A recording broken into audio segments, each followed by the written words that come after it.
Welcome back, everybody, to game number 3. This is the deciding game 3 in this best out of 3. Your grand finals for the BTS Weekend Cup. It's a weekend full of tangos. Immediately following this match, Gods is going to come on. We're going to quickly talk about our plans for our stretch goal, because that's right, we're running a Kickstarter to help fund our starting of a studio. We're moving out to LA. We're building a studio there. You guys have shown us amazing support already. We hit our goal, our initial goal of $25,000 in just over 24 hours, which we thought we would probably hit our goal, but never in one day. So thank you for your support for us, for growing the Dota scene, and we will be talking a little bit more about what our plans are as far as the extra money goes if we're able to hit our additional stretch goals. Anyway, with all that being said, after that we have the grand finals of a fistful of tangos. Yes, finally we will see how it all concludes. It will be Fear versus S4, and I will be joined by the same man who's here today. I'm LD. I'm joined here by Luminous, or David and David, and Fnatic.EU versus Team Liquid. They're butting heads. They want this $500. Yep, thanks for having me here. And Team Liquid is going to have the second pick, I believe. Yes, second pick here on the Radiant side. And there's a lot of heroes left in the pool, but I think it's very important for Team Liquid to pick up Keeper of the Light. It seems like it really feels what they want to be doing. Early game killing with the big Illuminate, kind of more mid-game turtling. And late game, he's fairly good in terms of giving your team a lot more mobility and also giving your team a little bit more sturdier kind of pushing as well, because if you blast down every kind of wave that's coming at you, it makes traversing into their base a lot easier. But it is the first pick for Fnatic, and they might snipe up the Kato as well, because Keeper is just a very, very popular hero support-wise. He just get you a lot of farm, and he's just mostly good. I mean, I can't believe I'm saying this, but he's a support without Sun, but he's really, there you go, a highly ranked support, and gets first pick very, very highly. Yeah, puts Liquid a bit out of their comfort zone. We've seen them go time and again to the offensive tri-lane with the 2 solos. And even when they picked Wisp, they tried to do it. It's been a very clear style from them. And I know a lot of people have looked at Liquid's results. They've been a bit inconsistent. They've had some great wins and some kind of, you know, not facepalm-worthy losses, but losses where even the players were saying, man, we should not have made those mistakes. We know we're capable of a lot better. This is a team that's been all over the place, but they have developed a clear style recently, and that was one of the big criticisms from the community was they didn't see that style. I think Liquid's had it for longer than what the community's seen, but it is really starting to emerge to us as viewers, as casters, and as fans. And, well, let's see what they'll do. Without Keeper of the Light, you can go offensive tri-lane. It's just a little bit trickier, and you're also up against a lot of damage, so they go for Undying. A clear indication they still want to go aggressive and Lifestealer, so what they really need now is something like a Lina or a Leshrac, at least in that second stage. They need that follow-up stun, that burst damage, to kind of pick off those kills. Let's see what it's going to be, but it's now Fnatic's chance to respond. Or Visage. I mean, Fluff and Stuff's been running that hero all day long. That's true, but I feel like they're just they don't have enough burst because Lifestealer can open wounds. Then where's the damage coming from to make that nuke from Visage really tick? I mean, if you hit a 2 or 3 man decay, that should be enough to feel it. But again, that's true. It can be. That depends if you're going to hit it at 2 or 3 man decay. A little bit less reliable than the Keeper of the Light. Definitely. So here's the thing with the Keeper opening. I mean, Fnatic's known to pick Bane Elemental. I'm not sure if they picked it just to take it away from Virtus Pro, but they love to run that hero. And Bane plus Keeper of the Light means you have a lot of time to channel that Illuminate. And that's big damage. Also, Tinker's going to get the pick up here as well. Now, don't pick Phantom Lancer. Don't pick Phantom Lancer, please. What's wrong with Phantom Lancer? Oh, we've seen a lot of him lately, especially in the SEA League. I cast like 30 billion games where he was either banned or picked. Some teams were like Keeper of the Light PL, just immediately off the bat. It's a good combo. I mean, I haven't seen it yet, so I'm actually praying for a Keeper PL. I know nobody else is, because that's like the... Remember when Morphling was picked game after game or game? Yeah, but Morphling, I don't know. Morphling's more aggressive. Right? PL's so passive. What was the other hero? Like Anti-Mage was picked game after game? Lycan, Anti-Mage, Darkseer, Naga. I mean, yeah, some of those heroes I'm not... It's all about what heroes you prefer. I'm not saying he's like fundamentally more boring for me, he is. But yeah, what are they going for? They're really biding their time. I'm hoping for Bane here, but it's going to be a Darkseer. Darkseer, a very, very powerful hero. Now, we always talk about his Vacuum and Iron Shell, but in this particular game, I think Surge is going to be very, very vital against a Lifestealer to get them away from him. Just a good disengage as well. I love this pick because Liquid loves to go for that Prophet as the +1 when they offensive try, and we've seen them go for it twice with Bulba in this tournament, and Darkseer destroys the Prophet. So if they were thinking about it, it's pretty much not an option. And I wonder, what's that pick going to be for Liquid here? 10 Is it seconds something like remaining. Korok solo mid? Because right now they don't have it. I feel that's the best thing to do. Get Korok's 5 hero now, seconds and then remaining. leave your options open for the second stage of the draft. I feel like Fnatic is just really far ahead. Clockwork is another hero that Boba could play, but I don't think Clockwork matches against Darkseer that well either. Just double Iron Shell against any melee hero is just really, really tough to play. Yeah. And suddenly we're looking at 3 melee heroes on Team Liquid side against a Marcher Machine from Tinker. That's just a scary thought. I'm not liking the draft from Team Liquid so far. They got to do something very special. And they're up against Darkseer, who's not only good in the lane, but his team fight presence with Vacuum Wall is really tough against melee heroes. Granted, there's no heroes whose illusion is particularly scary, but just the general damage and crowd control provides us a nuisance. Clockwork, the big thing for Bulba is he's always talking about how strong the cogs are. Unfortunately, the only hero that the cogs are really going to be useful against is, well, I mean, not even Darkseer necessarily, because, you know, he's going to get that early Soul Ring, so he's still going to have mana. Normally, if you expect the 1v1, you can kind of rush that Soul Ring, and Clockwork can't punish a rushed Soul Ring. He can't really harass that effectively. I think the matchup can work, perhaps, if you get a little bit of support. Certainly, the Clockwork shouldn't die, at least for the early levels, because if Darkseer ever goes on him, he can just cog, push the Darkseer away, and Darkseer's tanking the tower. But it's going to be hard to deal with the constant pressure on the lane, and also if Bulba leaves his lane, the tower is going to drop because Darkseer pushes quickly. So the matchup, Liquid did make it work yesterday, but it came at a cost of early towers, and I also feel a lot of the reason that game worked is because, well, the enemy team just made some mistakes. They weren't as aggressive with pushing that safe lane when Bulba wasn't there as they could have been after the tier 1. And PL, Lone Druid getting banned. So Team Liquid do not want this to turn into a 5-man Dota mid-game. The game that LD was referring to is Team Liquid versus NoTie Hunter, game number 3, where NoTie really got far ahead.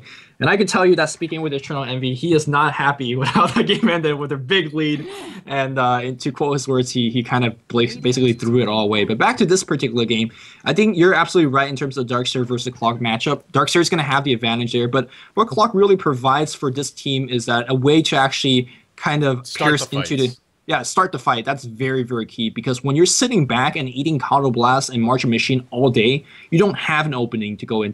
I mean, you don't want to use your Rage and charge in because that's your precious 6 second of magical immunity. You really need to isolate a Keeper and kill him quick, or the Tinker can kill him quick.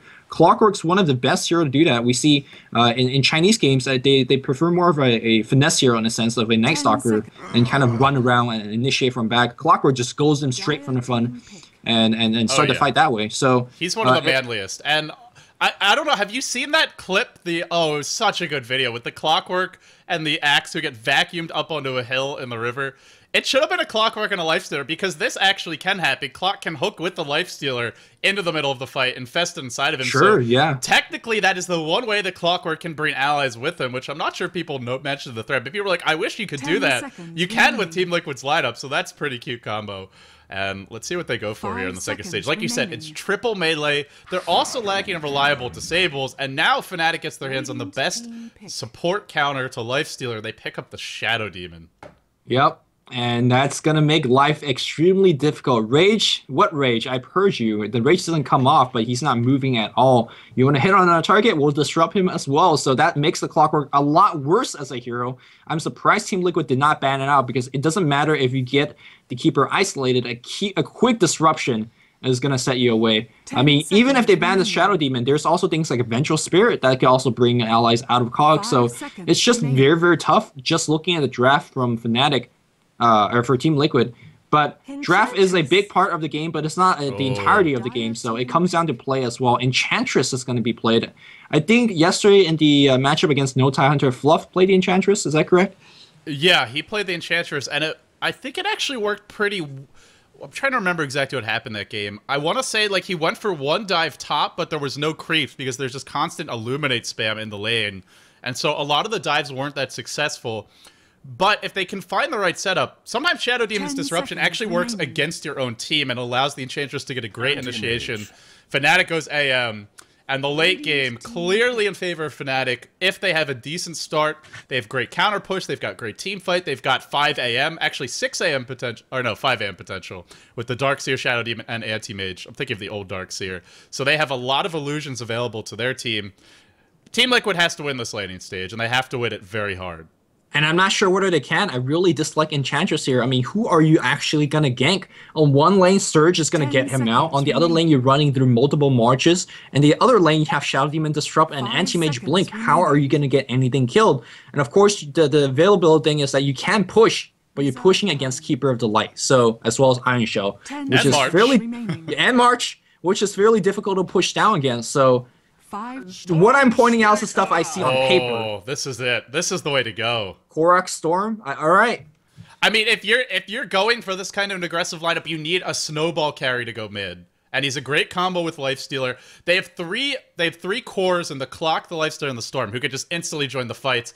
And this is also a way to do it with the Anti-Mage. Now, yes, Anti-Mage is a natural predator for Storm if he is a good start, but what other choice did they have? They had to go for... You're already too aggressive to back out. You just got to keep on going. You can't half-ass in this game of chicken. You got to put your foot onto the accelerator and just blast the whole way and hope that your opponent's going to turn off the side of the road, because otherwise it's going to be a fiery explosion. So Team Liquid, it's all aggression from them. Well, it's fiery explosion one way or another. And if I'm putting money on this, I'm not liking Team Liquid's draft, but yeah. I think I've made that point clear enough. So let's see how right now Fluff is divvying up the lanes, telling them where to go, and I'm actually... Do you think it's going to be offensive laning here from Team Liquid, or is it going to be a more of a defensive lane? Well, I think the best thing for them to do is to pressure Fnatic, because the Tinker's probably... Well, I guess the Tinker's going to the middle lane. We're going to see AM probably top.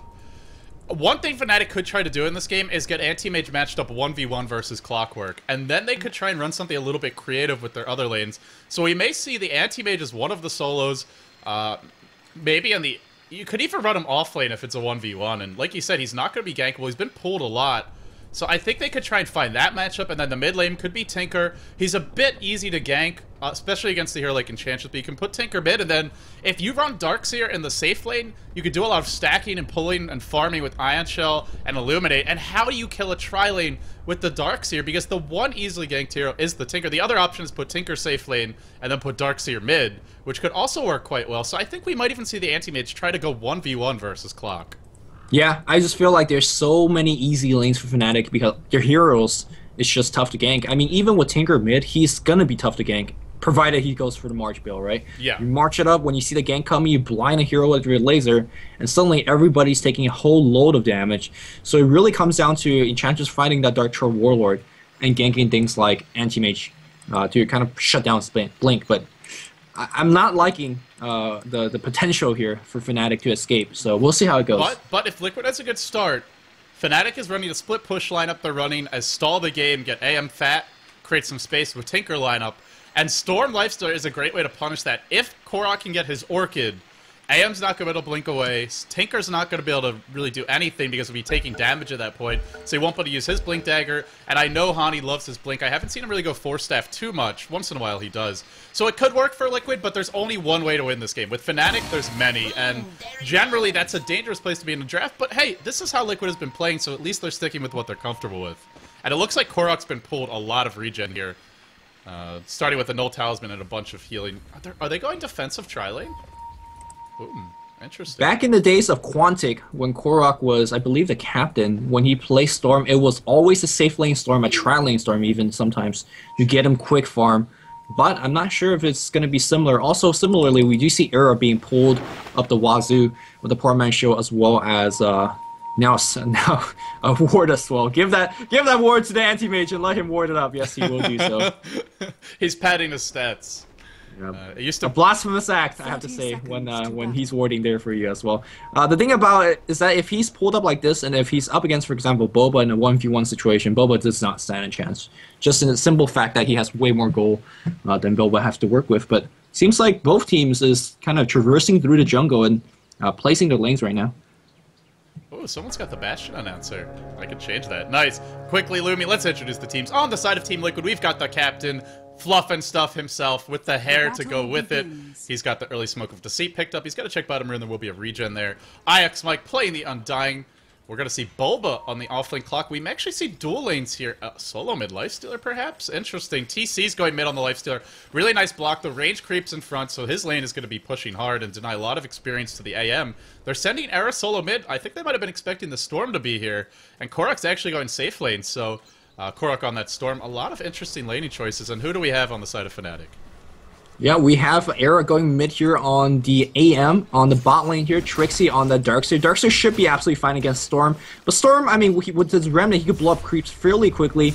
Should have watched those old school Quantic replays. You would know that Korok would be going safely. On the top here, you have Hani with a defensive lane tinker with the backup of Fly on the Keeper of Light. And of course, very, I want to say a norm now for NoTail, always pulling that level 1 camp with this Shadow Demon. The thing that you can see is on the mid lane though, with TC crawling blade the entire level 1 camp, you can see that Ix Mike's stacking and pulling. He will be denying a lot of creeps against AM on the mid lane.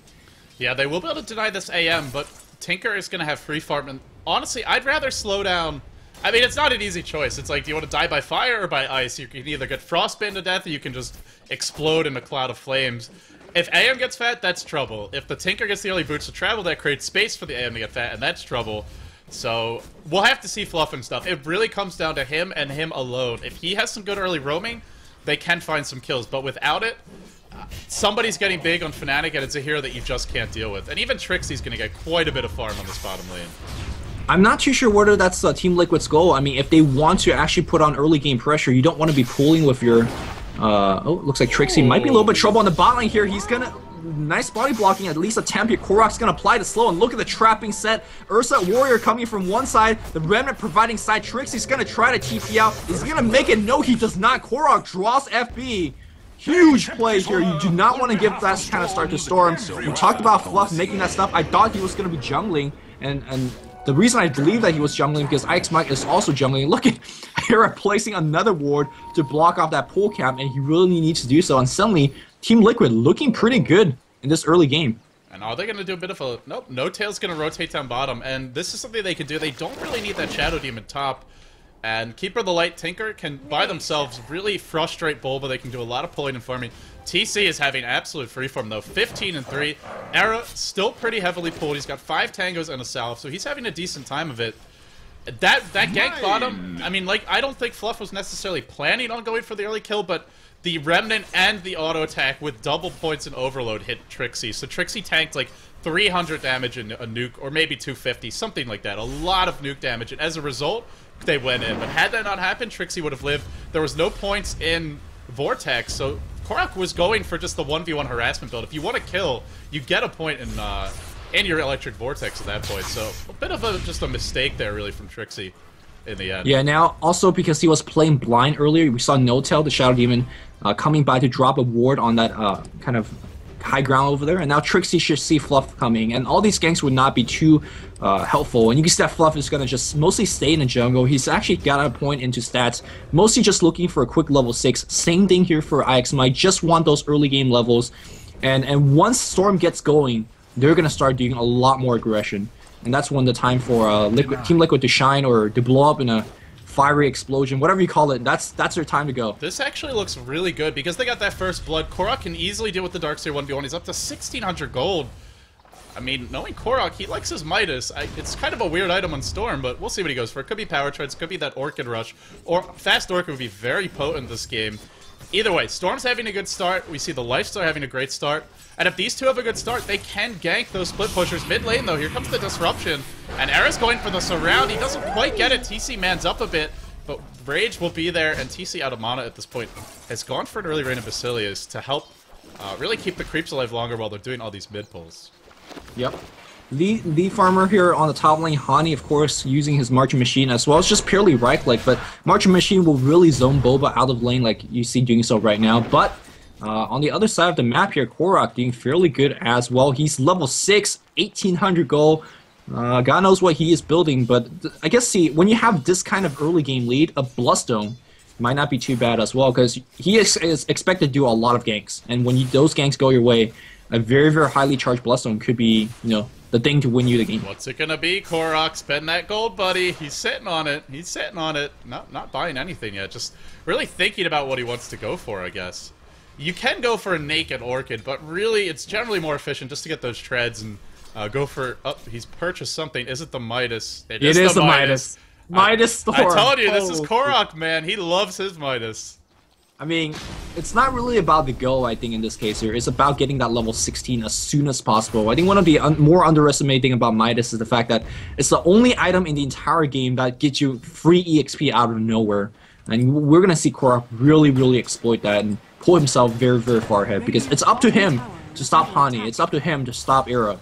And we'll see if it's possible. Meanwhile, Boba on the top lane here actually doing a lot of harass on Hani, seeing Keeper of Light not being the lane. So very tame early game. And I think tame early game favors both teams, but because both teams really wants EXP and gold. I gotta say, this is not very good lane control from Fnatic. They have Keeper of the Light, none of the camps rewarded, and Tinker. They could be stacking and never giving Boba a lick of experience, but he's actually jacking their neutrals. When you run this dual lane, and especially against a hero like Clockwork, you should not let him get that much farm. So Boba's getting a lot more than he should. All 3 of the cores are getting levels, and 2 of them are getting a lot of farm. So Liquid, they needed a good start. They're having it. Yep. Saw some snazzy dewarding here by Fluff and Stuff, using his curry to fly over the ward spot. And Korok, with that Midas starting to pull ahead in terms of that GPM, immediate boots gets picked up. I imagine after you get that Midas, your build's going to be somewhat slowed down. So I imagine the Bloodstone rush is not going to be as viable. But, you know, we always Bloodstone's always a very magical item if you can get it going.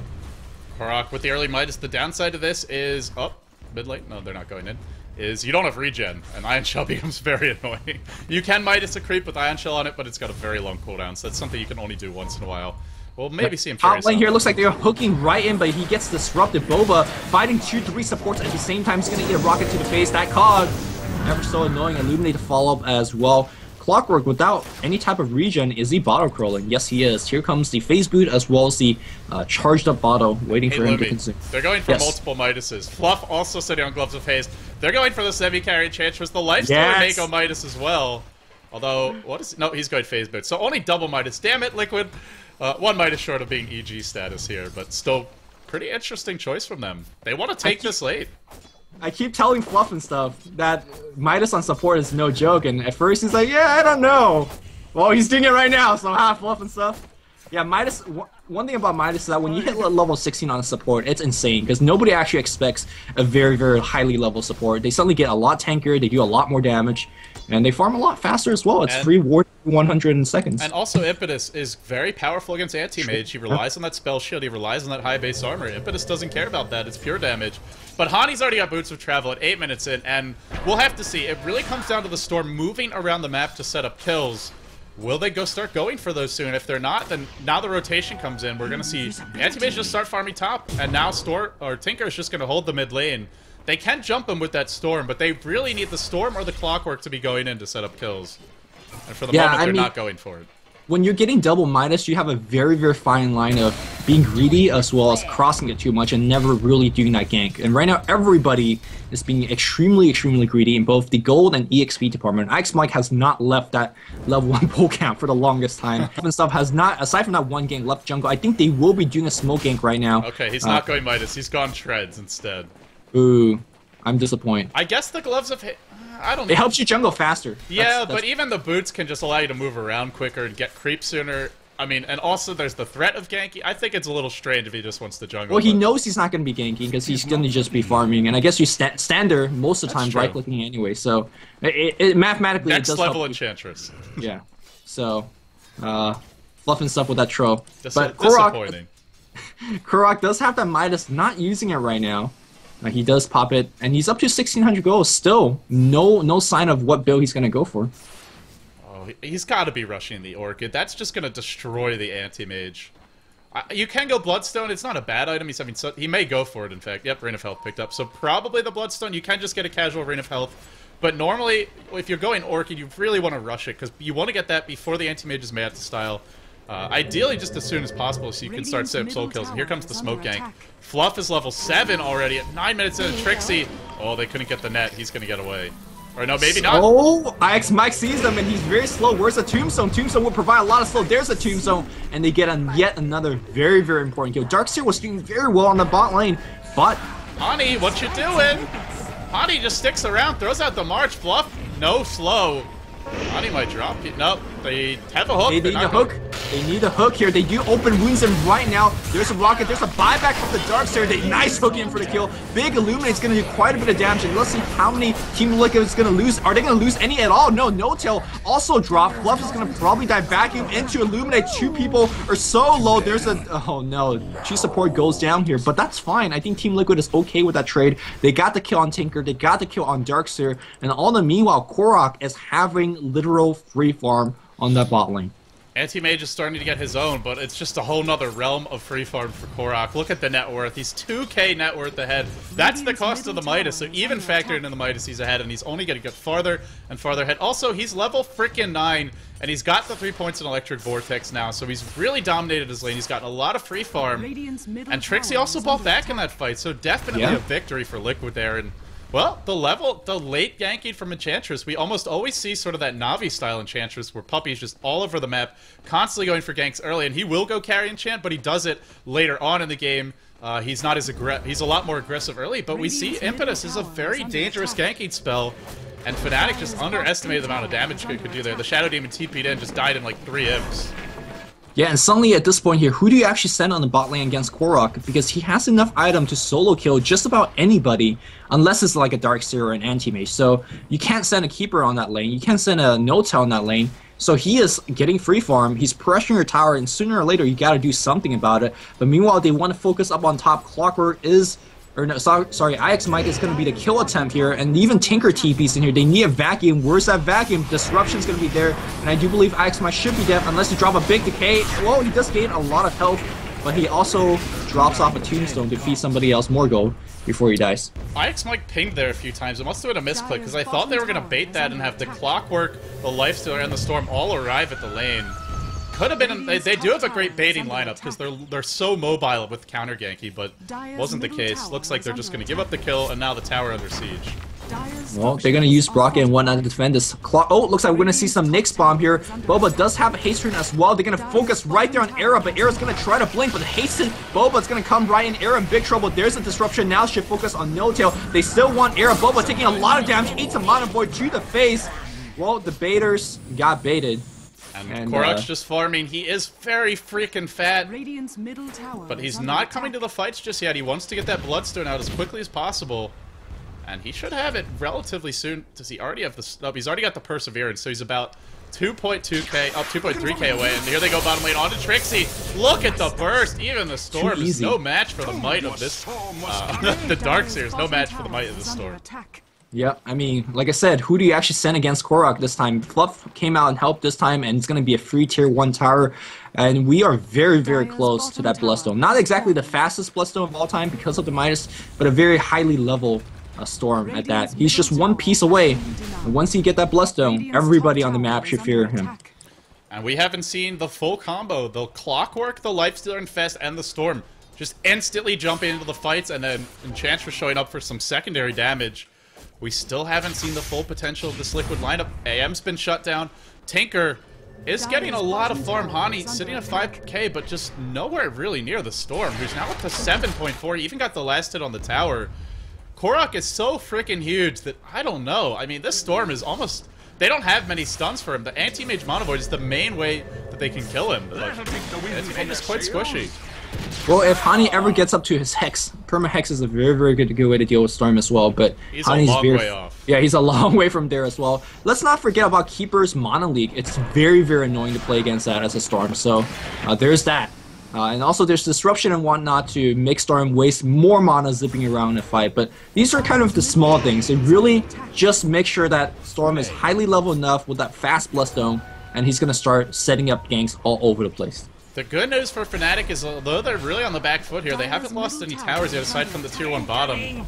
And Fnatic does have a great counter-pushing lineup until that Storm starts jumping in, which we haven't really seen too much of yet. But he's very close to the Bloodstone. He's going to have like a 17-minute Bloodstone. No, it's going to be way... or 16-minute. 15, right? He's just 1 creep wave away. Because that Arcane Boot's going to be disassembled. If he's going to farm at this tower, yeah, he'll have it even sooner. Yeah, so, I mean, normally a 14-minute Bloodstone without the Midas, you're jumping in joy. This is with the Midas, so Korok is... Yeah, you don't get richer than this on Storm. This is about as fast as you can physically farm a Bloodstone, with or without a Midas. Yeah, I mean, he's got the first blood, he's got the tower last hit, so everything went his way. And shamefully, there's nothing better to watch than other him last hitting, but I mean, hey, That's about to change. Yeah, he's getting all those last hits. He's what was it? 200 go away now? Yep. Yeah, 200 go away. It does really remind you of Quantic, where Korok would play that one position, get a lot more farm priority, as opposed to playing those semi-carry initiators like the Puck, like the Windrunner. And if he gets this big this quickly, Tinker and Anti-Mage cannot do their jobs. They're just gonna die to these Storm Ganks, and Anti-Mage is even rushing a naked Battle Fury pretty much. He's gotten a couple points in stats, but he's still very squishy. And right now, the Tinker's being sent on the bot lane to try to annoy Korok a bit, but with that Perseverance, should be fine in terms of regen. There you go, the Bloodstone, it's coming. He's got that, uh-oh. Yeah, 16 minutes in, he's gonna pick this one up, and he may have to go to base right after getting it, which would be a bit of a shame. But nonetheless, very, very fast Bloodstone. For anybody that's joining the stream, we are at game number 3 of the Beyond the Summit Weekend Cup. This is the grand final where winner takes home $500 and loser takes home shame, I guess. Loser takes home some good games. That's all they get, because it is single elimination, so it's not really fair to give a prize to one of the teams when they didn't even encounter the loser from the other side of the bracket. So that's why we do winner take all. Plus, it's a little more exciting, a little more action-packed, and Armlet up on the lifesteal. God, their carries are so freaking rich. Yeah, I mean, this reminds me of Chinese Dota a little bit. Then you see Storm teleporting back home. They're gonna invest bomb now. Is an invest bomb coming right now? I assume Not yet. Not yet. Let's see. We're gonna find out soon. They're just gonna walk up top. They can also invest inside a Clockwork. And everybody's off the map, but this is a good time to gank because bottom lane is pushed, so it's not obvious that Korok's missing. It will become obvious by the time he gets there, and he is infested now. The Lifesteal inside of the Storm. Midas Bloodstone at 17 minutes. Here we go top.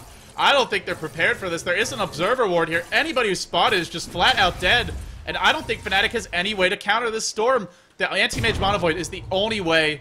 Here we go, hook to start. Boba catches one, he wants two. He's gonna get potentially two. Long way in. Korok to start this off. Era's gonna drop after the Bulba initiates. Oh no, he actually lived. He blinks away, but one more zip should bring him down. He's out of mana though for the moment. Fly didn't even mono leak him. He just ran out there. Yeah, he zipped from very, very far away, mostly from a tier 1 tower all the way to this particular camp. And, I mean, he's only got 1200 HP, 1200 mana right now. But what that engagement meant was a free tier 1 tower. They waited for this for a long time. They farmed for literally 15 minutes for it. They got that farm, and they got the EXP, and the first engagement looking really, really good there. If that was any other carry besides Anti-Mage, that's a double kill. Instead, he's able to blink away. He is going to start farming with Ion Shell on himself, but unfortunately that Ion Shell may steal a lot of these last hits if he's not careful. And now that the towers start to drop, and you have Clockwork, you have Vision for this Nake's Bomb anywhere on the map, and the aggressive observers fly out, the map is really constricting here for Liquid. It's a lineup that had to start putting the pressure on relatively early, and they did, albeit not quite to the degree we thought, but it's been paying off. The Anti-Mage is just not farming that well. A fully Mana Storm in this case really acts like a mech in a push, or really like a Night Stalker or a Pudge in a push, because it makes it very hard for the defending team to actually even approach the offensive team, because if you send one or two, they are going to just die immediately to the next round. Unfortunately, Korok gets poked on the bottom lane. He's going to just melt. He did get the tier 1 bottom. It was not denied, but still, generally you don't want to give up that kill in exchange for a tower. Yeah, Korok out of mana at this point, but he's not alone in terms of ganking, because there's also a Clockwork on Boba, and of course Nyx Bomb could be jump into any of them. But meanwhile, though, look at, Team Liquid, Boba in big trouble on the bot lane. He's doing a lot of damage before dying, but No Tail is gonna die, and Era trying to blink away. Look at how much damage he's sustaining. Midas, is it gonna hit? No, that did not. It was disjointed, and Era should make it out alive.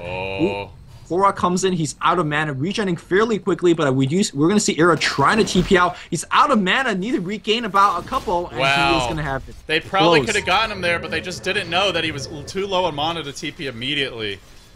Unfortunate. Yep. Anti-Mage has been fairly lucky in terms of surviving all these ganks, and that's primarily thanks to his skill build. Look at him, he's skipping a lot of points into his Spell Shield as well as Mana Break, opting for stats. This is more of the old school burning build on anti-mage. Just mass stats to make yourself as tanky as possible on every one of those stat points. Very necessary to your survival. Yeah, that as well as some good treads micro, which we did see him using in that engagement. Just make sure you put them on straight treads whenever you're about to take damage, and put them back on intelligence whenever you're blinking around. Put them on agility whenever you're farming. And he's done a nice job of that. But still, even when he doesn't die, he's running for his life, and he's up against a Storm who is going to accrue gold faster if neither hero's farming because he's got a Midas. So you got to say, Liquid's still trading well, even if they don't kill the AM, as long as they shut him down from farming. Thing is, I feel like Liquid's hero does not use farm as well as Fnatic's heroes. I mean, of course, a very, very farm anti-mage just out-carries just about everybody on the Radiant side. Now, there is a bashing Nyx in the future, or Lifestealer in the future. There is Impetus nukes that ignores armor and magical immunity. There's that. But Team Liquid does have a clock, right? At least in my opinion, they do. Tinker and AM is a fairly no, in my opinion, they don't have a clock. Really? Here we go, mid. Hotie's gonna get caught. Down he goes. I'm not sure if you're just trolling me and saying that, or I'm just trolling you. Okay, it's like, oh man. All right, Team Liquid does get that very important Hani kill mid, and they're gonna keep going for the push now. There's that one thing, which is the Keeper of Light, but they should have the heroes to actually bypass it fairly easily, which is the Storm, which is block. Yeah, this is a lot of pressure, and AM, the only thing he can do right now is go split push bottom. That's what Eris immediately needs to do. He's got to start forcing TPs back, but he's just not able to split push quickly enough, and he wasn't prepared for this level of aggression. He's actually farming the enemy jungle. This is a big mistake. He has to be in the lane bottom pushing. He's got to force them back, because otherwise they're coming mid for the tier 2 immediately.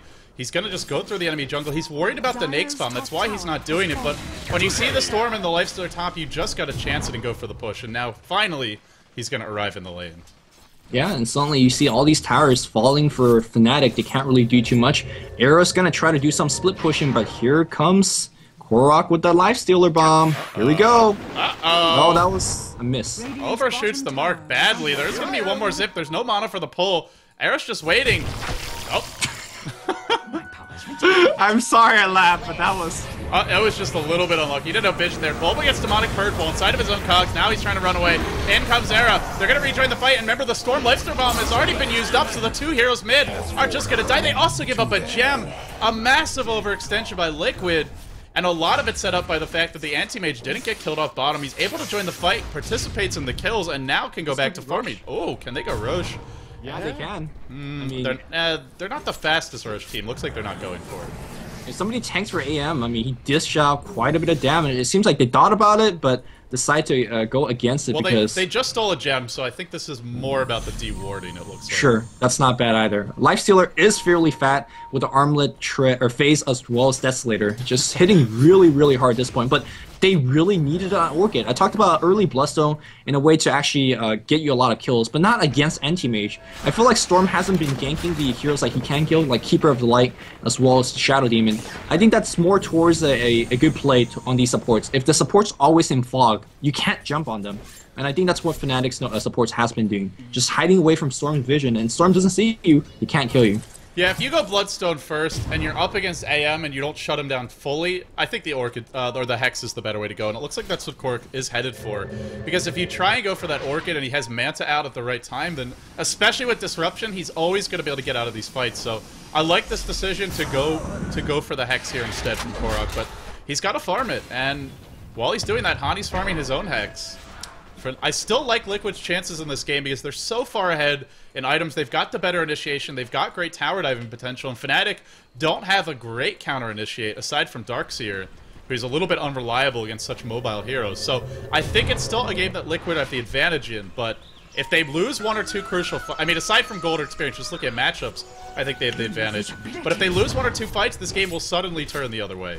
Yeah, I mean, again, a lot of these goals right now, it's, sitting in that Roshan, waiting to be taken, sitting on those exterior towers, waiting to be taken. Liquid sure is farming a lot better in terms of neutrals, in terms of creeps, as well as that Midas helping out, but they're a team, like, I mean, Enchantress doesn't go late, right? 1 BKB, she's done.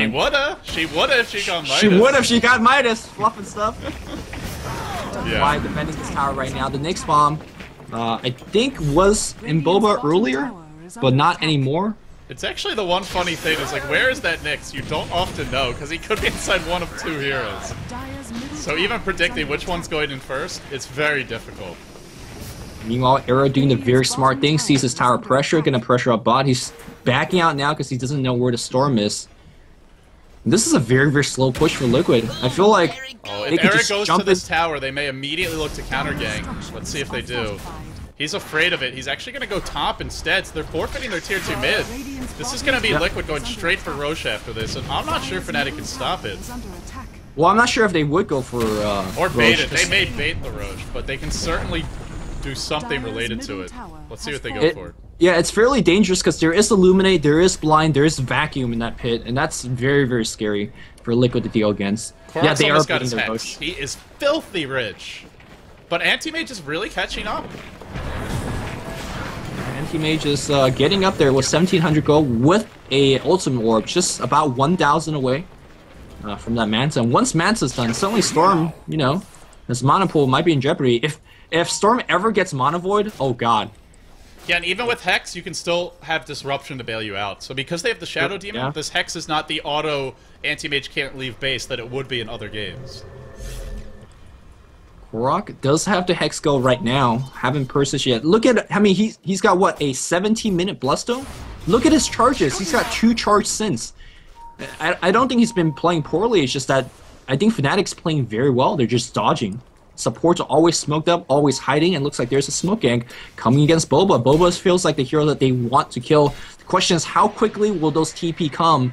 Boba. He's a long man. He's got a haste turn bottle, but there's a demonic purge. They use the purge first, so he can look to haste away. Unfortunately, he's caught. Here comes the Korok. The Korok. I thought he had a lifestealer inside of him, but there's no lifestealer bomb. Now Korok's on the way out. Mana leak on Korok. He's running low on mana, but Era gets 4-staffed away. He's still gonna melt here, I believe. No, he blinks back. Korok's out of mana. That Anti-Mage could turn around with a huge mana, but they've got to be careful about going in. Bulba's bought back.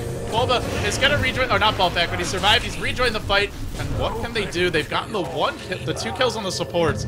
They did not kill Era. A victory for Liquid. They're close to Roche, but these supports respawn quickly. So it looks like in the end just going to be some kills.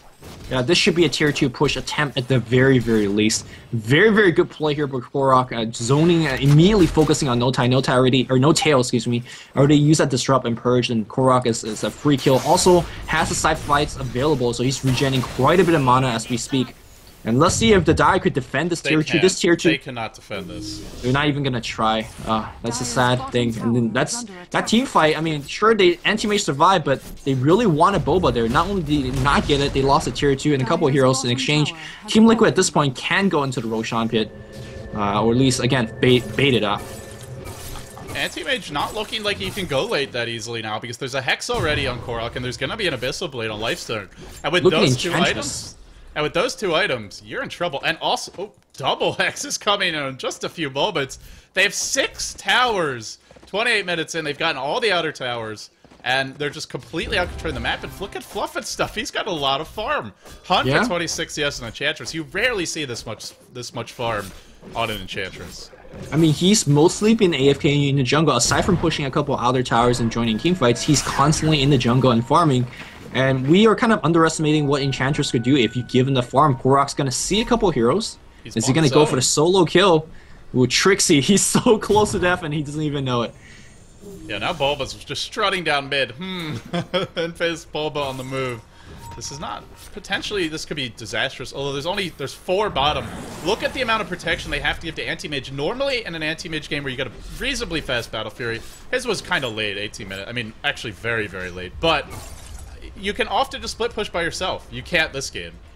Yep. There's the Oblivion Staff number 1 for Storm Spirit. I mean, you got to keep in mind that Era went solo mid on AM, and when you're solo midding, you're not getting that much CS. But he does have a 29-minute Manta style despite going solo mid, and you can see that Fluff and stuff still has not left the jungle. He's just waiting for that Sacrifice. He's got it. I think this is the push time when you have double Scythe, when you have the Lifestealer Bomb, and obviously the mech has been up for a long time for Clock. I think this is time you go. TC, does he have any big items? He's got the Basher finish as well. Yeah, I think this is Rax time. Or Roshan time. Korok, let's see. 2,600 gold. Oblivion Staff number 1 was not actually for him. It was for... what was that for, actually? Did he sell it? I think he might have sold it. What did he sell? I thought I saw an Oblivion Staff on the Radiant side. Oh, it's on the Courier. Now it's coming out. So he's got an Orchid. Oh. that was his second and finishing. Oh wait, no. He had it on stash, I guess, earlier. I thought he had more gold. I'm very confused. Maybe he bought it, and I think he bought it and then sold it and then bought it again or something. Because I don't see 2 Oblivion stabs right now. Either way, they've got so much lockdown. AM has just completed his Manta style, and Roche is just here for the taking.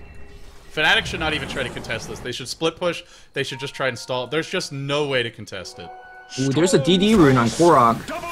There you go. There's gonna be a free Roche. Yeah, and the Aegis on Korok means so much. That means he could just expend all his mana, either on the Keeper of the Light or on the Shadow Demon, or even on Tinker. Just disrupt the hell out of them in the team fight. Fluff and stuff taking a lot of damage from that Roche, but of course he has healing, so he should be absolutely fine. This Enchantress extremely tanky because put a lot of points into those stats. So here we go. Stormstrait gonna lead the charge on that push. Yeah, 0 points and untouchable. It's not really a good ability versus anti-mage because he's going to have multiple sources of damage, and they're going to get that initial attack off, and all of a sudden you're very low. Here comes Korok. He wants Trixie. Easy kill, and now the lifesteal even pops out. Slight overkill. They did blow the hook. It doesn't have the longest cooldown. Aegis on Korok. Now it's definitely time to go high ground.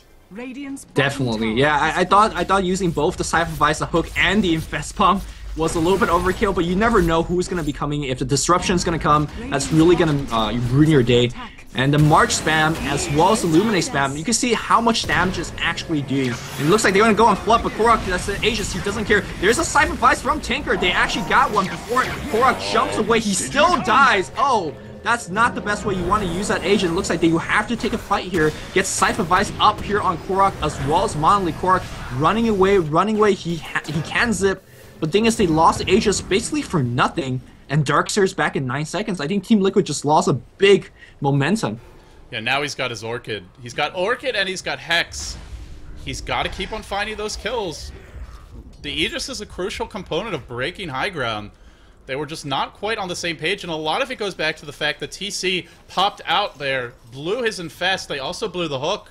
Generally, when that's the case, you want to play more conservatively. You want to wait for that full initiation combo, because Liquid's lineup is all about jumping to hero and just killing them and then moving on to the next. One to another. If you miss that first kill, then it can go easily the other way, especially with the AoE and with the chain hex from Tinker. So I think that was a mistake to go when the hook was down. They just should have played it a lot more slowly and slow rolled it.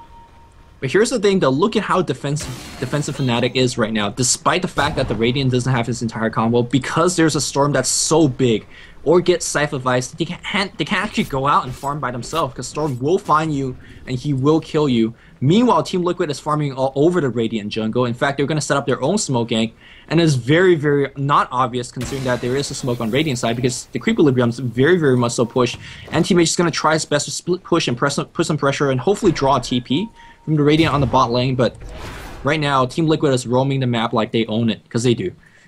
Yep, still smoked, sitting on 11 Bloodstone charges, and Korok continues to accumulate those. These are just illusions bottom. And in fact, the main hero is... Where did he go? Oh, he's hiding off the map on the bottom. I can't even see him on the map, that's why. Just right there. He really wants them to go... He wants to see them go mid or top and then immediately start pushing the lane. He's trying to be as efficient as possible with his movement, but right now he's not farming. He doesn't know where they are. Like you said, it's just not safe to be on the map. Yeah, normally in this case you may say, well, the game's dragging out longer and longer, AIM's going to get more farm.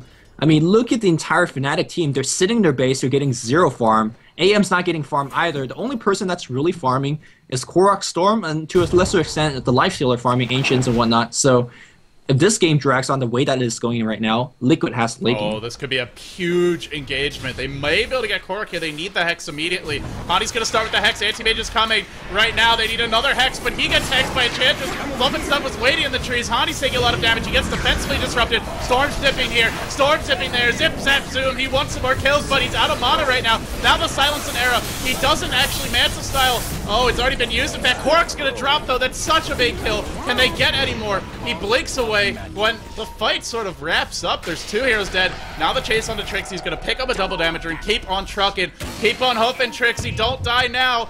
Don't die on me, Trixie. He's got to surge again. He should be able to get away. If they didn't kill the Storm, that fight would have gone very poorly, but almost, it could have been a much better fight. If Fluff wasn't there, Storm dies and Liquid just either backs or loses multiple heroes. But here's the power of Bloodstone. He dies and he just zips back alive. It even take a trip to use his Midas before joining on the mid lane. I love it. I love it. Never stop using that Midas. 3 p.m. is what we live for. Liquid is gonna...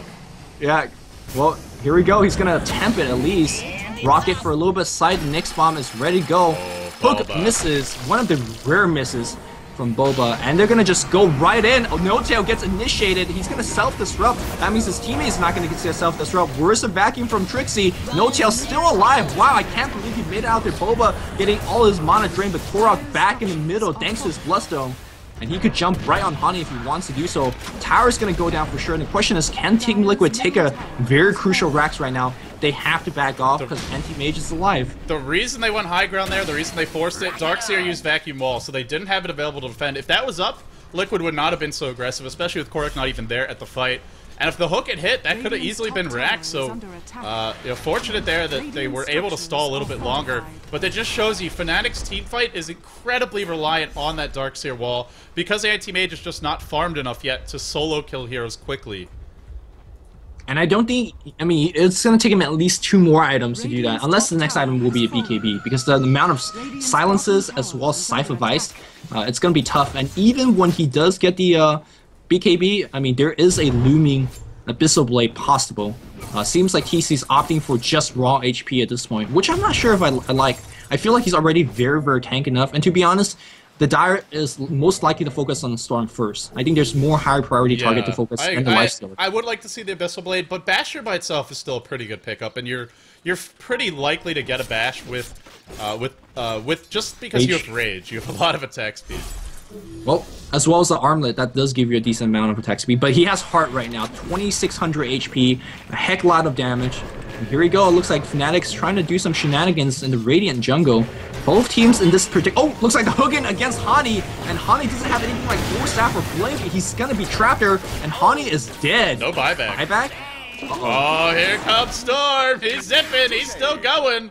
He wants Era, but he's out of mana. He's got just enough for the Hex. Oh, Trixie, where are you going? He might be out of mana, but there's a Lifestealer in there, and Era pops a Manta. Look at how much mana the Era's doing. He gets that crucial bash before the Mana Boy gets zapped. If the Mana Boy pops, everybody would have been there. Flies popping the Ghost Scepters on the run away from the Lifestealer. Lifestealer one hit, 300 damage. One more hit, the Rocket providing side. There's the open wound. There's going to be the kill. There's a buyback from Anti-Mage, but everybody is so low. Thanks to the Bloodstone as well as Orchid, as well as the Cypher Vice. Stormstreet starting to regain some mana, but that melee rack should be dropping right now. Liquid now working away in the middle lane. This should be Rax, like you said. There's just, even with the Anti-Mage buying back, what can he really do? It just comes down to a big Mana Void. If he finds one, they can win the fight. If he doesn't, it's almost certainly not happening. And they do have Vacuum, which can set up a beautiful Mana Void. But the problem is, nobody's that low on mana right now. In fact, look at Korok. He's up to almost full mana. He was just out a second ago.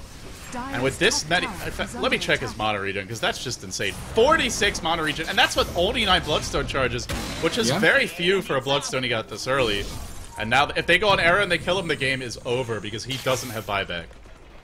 TC's going to slow siege up on the top lane, and having a mid lane down like this is going to put a little bit more pressure against Dire. It doesn't matter too much considering that you have Marching Machine, Iron Shell, and a Battle Fury on an Anti-Mage, so he can easily... Boba, man's up. Here comes Korok. There's a disruption, but inside of the cogs, No-Tail's gonna drop, and here comes the follow-up damage. TC chopping away at illusions. The wall was dropped for this. Now into Trixie, who Ghost Scepter's up, still taking a lot of damage. AM jumps in. There's 3 of him, but can he find the Mana Void? He would love to Mana Void Korok. Even, oh, he's looking for it. He gets back. He can't get the damn Mana Void off. Now he's a Surge Chicken. He's gonna try and blink away. He's dead. That's game, because there's no buyback on this AM for 80 seconds, and Liquid pull it off with the Korok, Bloodstone, Midas, back to the Hex. Fattest Storm you will ever see. What a performance from Liquid.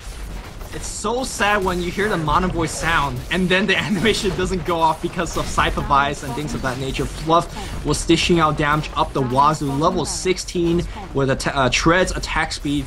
With that Impetus, pure damage again, pierces through magic shield, mana shield, whatever shield, armor, it just hits you at the heart like a dagger. And Fnatic will GG out.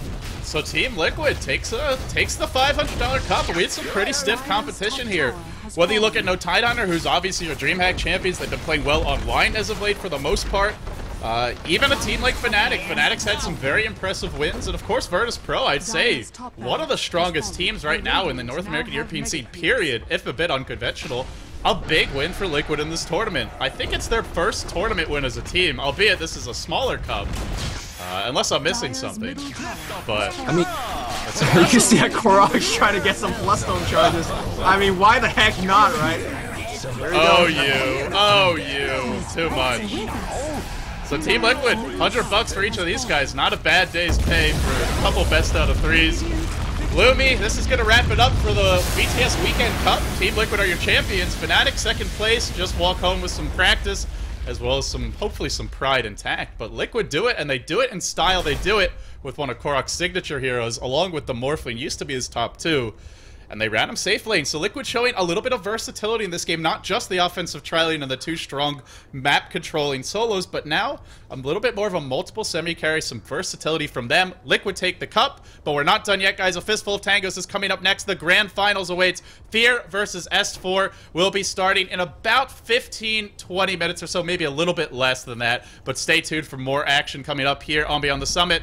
We're moving to LA, we're building a studio, and we're having this awesome weekend to celebrate it. So if you want to support us, go check out BeyondTheSummit.tv and find out more about how you can contribute. We've already breached our goal in only one day for the studio itself, but we'd like to do more, so we've set some new goals, some reach goals, because a lot of people still want to support, still want to contribute however they can. Check out those. We're about to talk a little bit more about them, myself and God, so stay tuned for that. For now, the other pair of Davids, myself and Lumi, we're wrapping this one up. Stay tuned, guys. More action coming up soon.